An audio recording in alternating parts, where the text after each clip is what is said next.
Our 2 months of travel this year through Europe has changed the way we view Memorial Day. As an amateur war historian who has traveled to multiple battlefields, whose ancestor lies alongside the graves of 12,000 other Union Civil War soldiers at Andersonville Cemetery, and as a combat veteran of Iraq whose brothers in arms from my unit paid the ultimate price, Memorial Day is not just another holiday to me. It's personal. It always has been, but this year, it's very different. A loss so overwhelming, as Abraham Lincoln famously said, can be found on the peaceful bluffs above a beach in Normandy, France.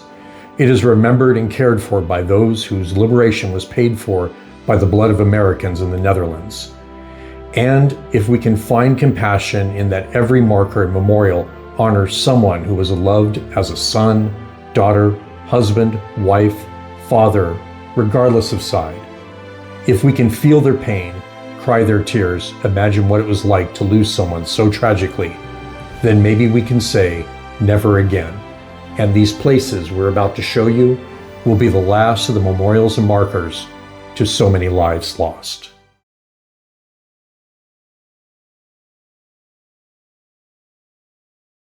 And they who for their country die shall fill an honored grave, for glory lights the soldier's tomb, and beauty weeps the brave.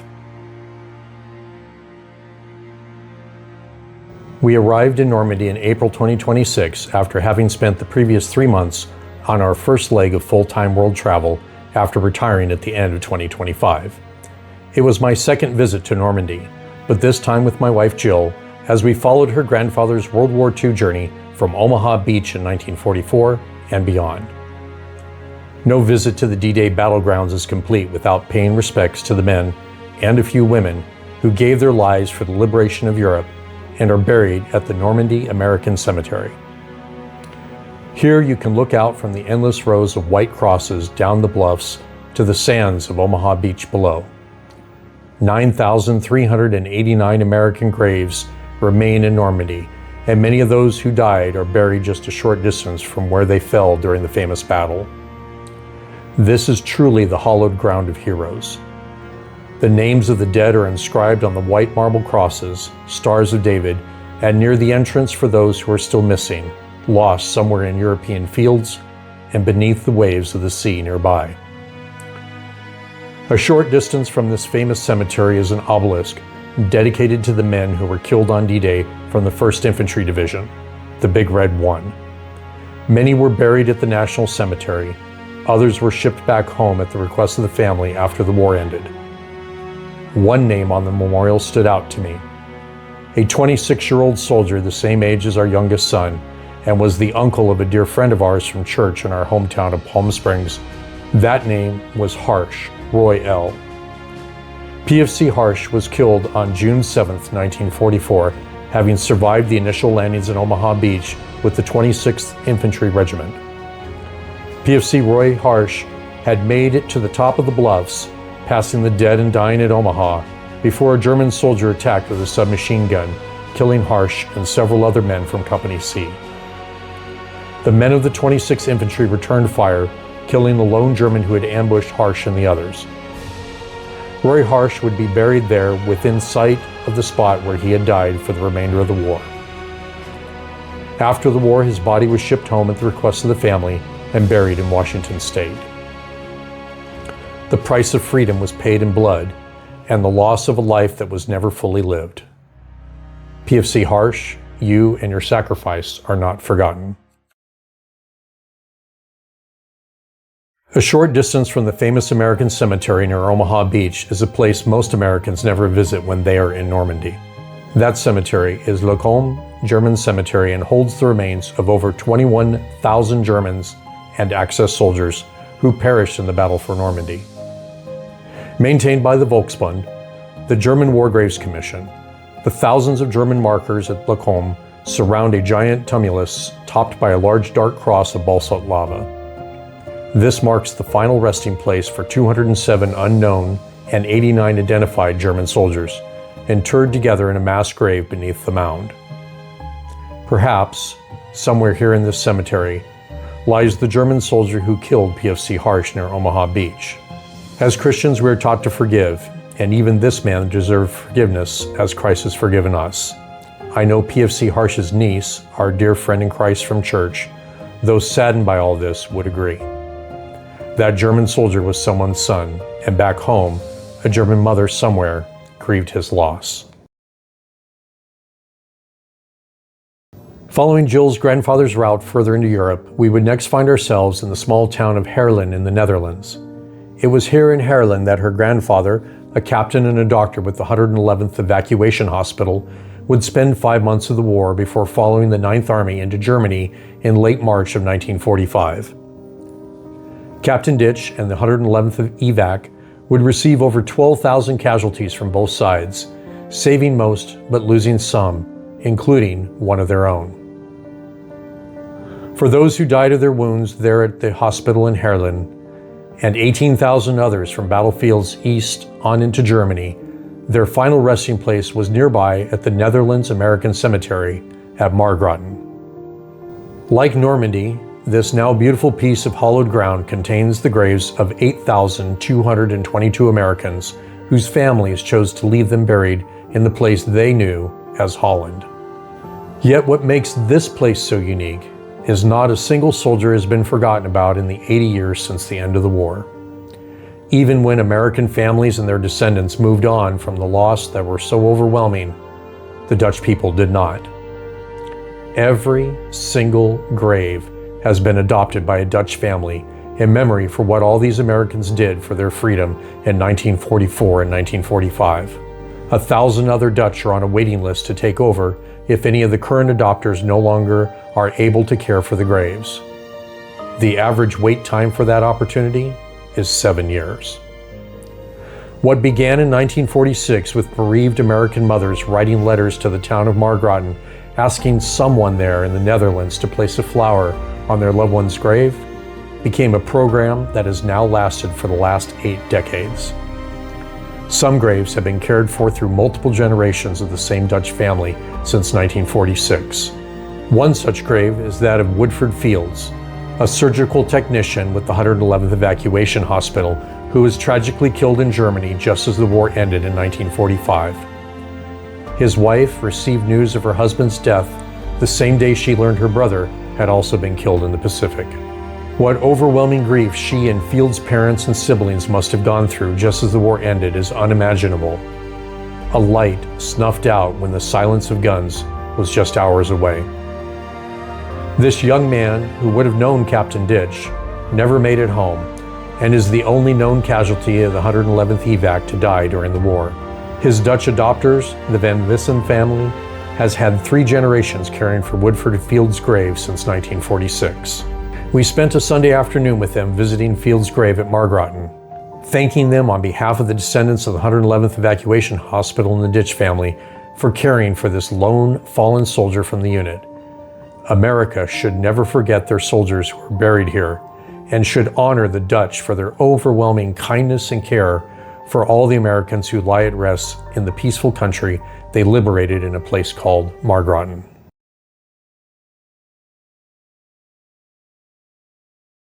World War II left a mark on Europe that can never be forgotten, and the signs of that brutal war were everywhere Jill and I visited.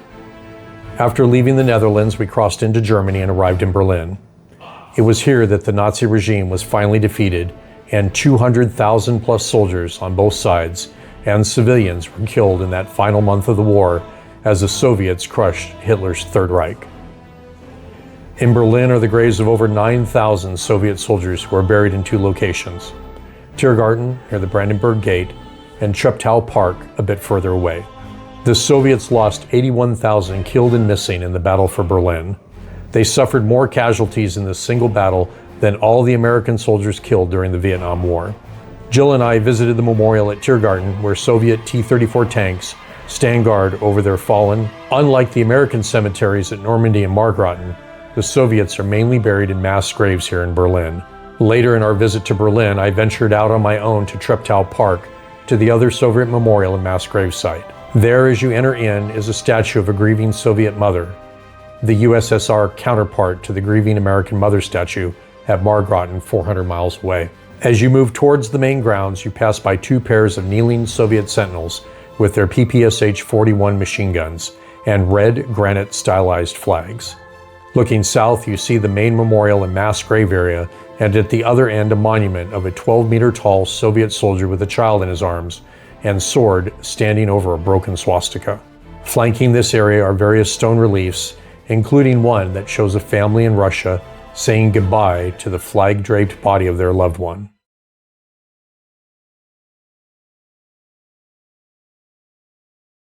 After Berlin, Jill and I traveled to Budapest, Hungary. Here, too, soldiers from both sides find their final resting place in the grounds of Europe. My Hungarian friend and tour guide from my World War II trip back in 2018, Milan, takes me to Bucharest War Cemetery. Here, 14,000 plus Germans and over 800 Hungarians are buried together in this rarely visited cemetery near Budapest.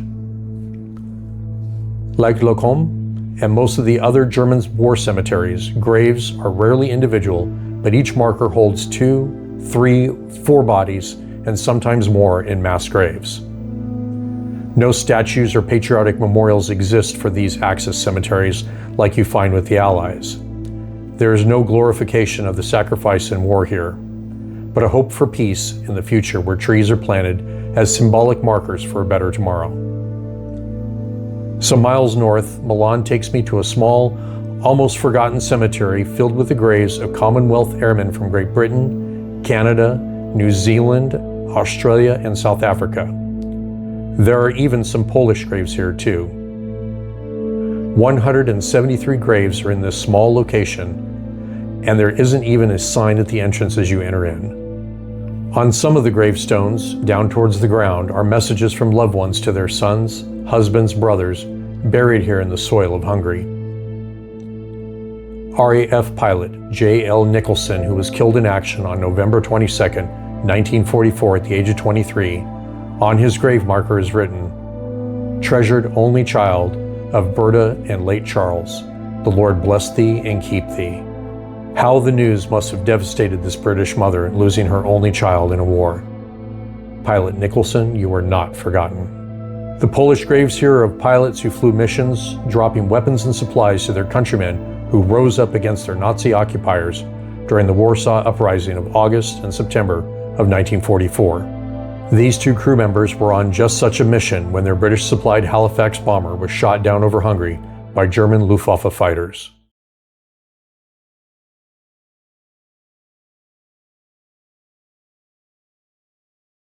In Warsaw, we visited the memorial for Poland's Tomb of the Unknown Soldier. Here on stone are marked the battlefields where Polish soldiers gave their lives, with many locations related to World War II. There is an eternal flame over this unknown Polish soldier, and the guards are changed out every hour, 24 hours a day, 365 days a year. It is an impressive and solemn ceremony to watch as the soldiers of the Polish Armed Forces march to the memorial and change guards over their hallowed ground. We watched as a young Polish couple and their 2 young children came to observe this place, and though I didn't understand her, I could tell the mom was explaining the importance of the memorial to their son and daughter.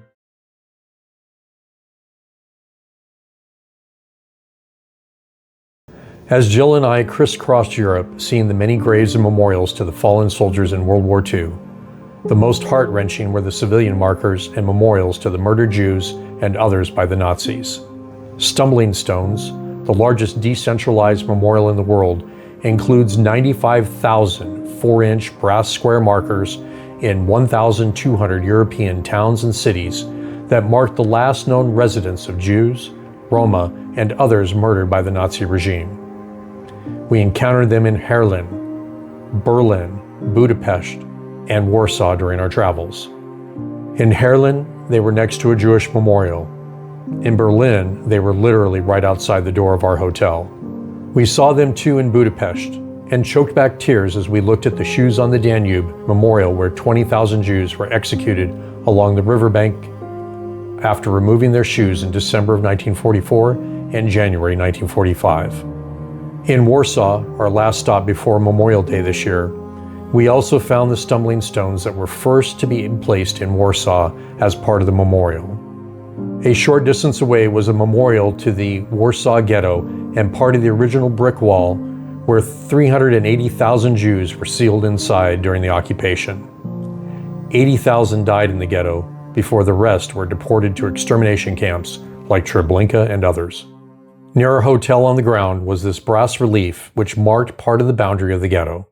We hope you can see why this Memorial Day will be different for us.